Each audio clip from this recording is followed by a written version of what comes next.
1 ఆ దేశమందు కరవు భారముగా ఉండెను గనుక 2 వారు ఐగుప్తు నుండి తెచ్చిన ధాన్యము తినివేసిన తరువాత వారి తండ్రి మీరు మరల వెళ్ళి మన కొరకు కొంచెము ఆహారము కొనుడని వారితో అనగా 3 యూదా అతని చూచి ఆ మనుష్యుడు మీ తమ్ముడు మీతో ఉంటేనే గాని మీరు నా ముఖము చూడకూడదని మాతో గట్టిగా చెప్పెను.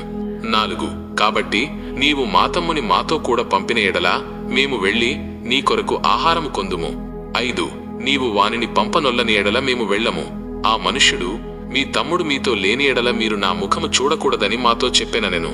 6 అందుకు ఇశ్రాయేలు మీకు ఇంకొక సహోదరుడు కలడని మీరు ఆ మనుష్యునితో చెప్పి నాకు ఇంత శ్రమ కలుగజేయనేలా అనగా 7 వారు ఆ మనుష్యుడు మీ తండ్రి ఇంక సజీవుడై ఉన్నాడా, మీకు సహోదరుడు ఉన్నాడా అని మమ్మును గూర్చియు మా బంధువులను గూర్చియు ఖండితముగా అడిగినప్పుడు మేము ఆ ప్రశ్నలకు తగినట్టు అతనికి వాస్తవము తెలియచెప్పితిమి.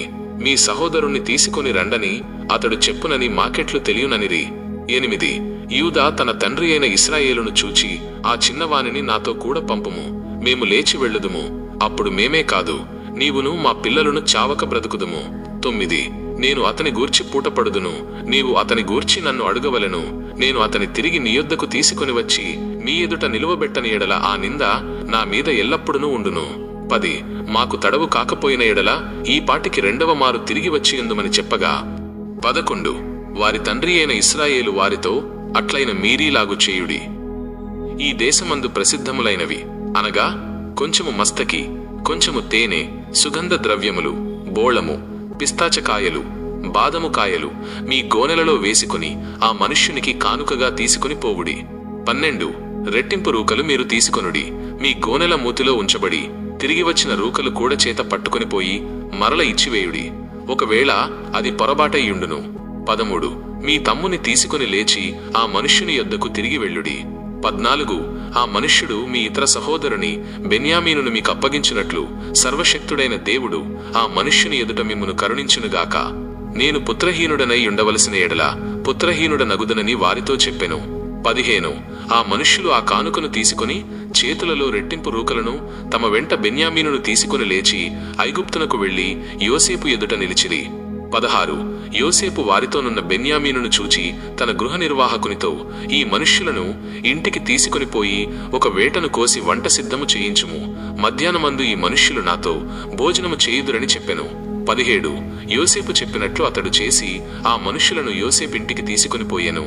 18 ఆ మనుష్యులు యోసేపు ఇంటికి రప్పింపబడినందున వారు భయపడి మొదట మన గోనెలలో తిరిగి పెట్టబడిన రూకల నిమిత్తము అతడు మన మీదికి అకస్మాత్తుగా వచ్చి మీదపడి మనలను దాసులుగా చెరపట్టి మన గాడిదలను తీసుకొనుటకు లోపలికి తెప్పించననుకునిరి. 19 వారు యోసేపు గృహ నిర్వాహకుని యొద్దకు వచ్చి ఇంటి ద్వారమున అతనితో మాటలాడి 20 అయ్యా ఒక మనవి, మొదట మేము ఆహారము కొనుటకే వచ్చితిమి, అయితే మేము దిగిన చోటికి వచ్చి మా గోనెలను విప్పినప్పుడు ఇదిగో మా రూకల తూనికెకు సరిగా ఎవరి రూకలు వారి గోనెమూతిలో నుండెను, అవి చేత పట్టుకుని వచ్చితిమి.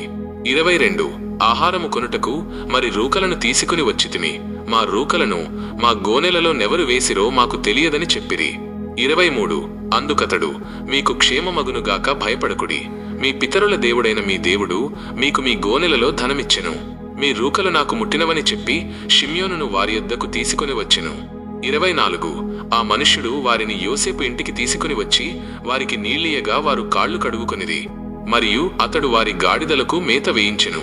25 అక్కడ తాము భోజనము చేయవలనని వినిరి గనుక మధ్యాహ్నమందు యోసేపు వచ్చు వేళకు తమ కానుకను సిద్ధము చేసిరి. 26 యోసేపు ఇంటికి వచ్చినప్పుడు వారు తమ చేతులలోనున్న కానుకను ఇంటిలోనికి తెచ్చి అతనికిచ్చి అతనికి నేలను సాగిలపడిరి. 27 అప్పుడు మీరు చెప్పిన ముసలివాడైన మీ తండ్రి క్షేమముగా ఉన్నాడా, అతడు ఇంక బ్రతికియున్నాడా అని వారి క్షేమ సమాచారము అడిగినందుకు వారు 28 నీ దాసుడైన మా తండ్రి ఇంక బ్రతికియున్నాడు, క్షేమముగానున్నాడని చెప్పి వంది సాగిలపడిరి. 29 అప్పుడతడు కన్నులెత్తి తన తల్లి కుమారుడును తన తమ్ముడైన బెన్యామీనును చూచి మీరు నాతో చెప్పిన మీ తమ్ముడు ఇతడేనా అని అడిగి నా కుమారుడా, దేవుడు నిన్ను కరుణించునుగాక అనెను. 30 అప్పుడు తన తమ్ముని మీద యోసేపునకు ప్రేమ పొర్లుకొని వచ్చెను గనుక అతడు త్వరపడి ఏడ్చుటకు చోటు వెదకి లోపలి గదిలోనికి వెళ్లి అక్కడ ఏడ్చెను. 31 అప్పుడు అతడు ముఖము కడుగుకొని వెలుపలికి వచ్చి తన్ను తాను అణచుకొని భోజనము వడ్డించుడని చెప్పెను.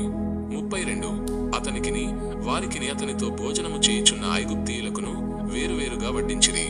ఐగుప్తీయులు హెబ్రీయులతో కలిసి భోజనము చేయరు, అది ఐగుప్తీయులకు హేయము. 33 జ్యేష్ఠుడు మొదలుకొని కనిష్ఠుని వరకు వారు అతని ఎదుట తమ తమ ఈడు చొప్పున కూర్చుండిరి గనుక ఆ మనుష్యులు ఒకని వైపు ఒకడు చూచి ఆశ్చర్యపడిరి. 34 మరియు అతడు తన ఎదుట నుండి వారికి వంతులెత్తి పంపెను. బెన్యామీను వంతు వారందరి వంతుల కంటే 5 గొప్పది. వారు విందు ఆరగించి అతనితో కలిసి సంతుష్టిగా త్రాగిరి.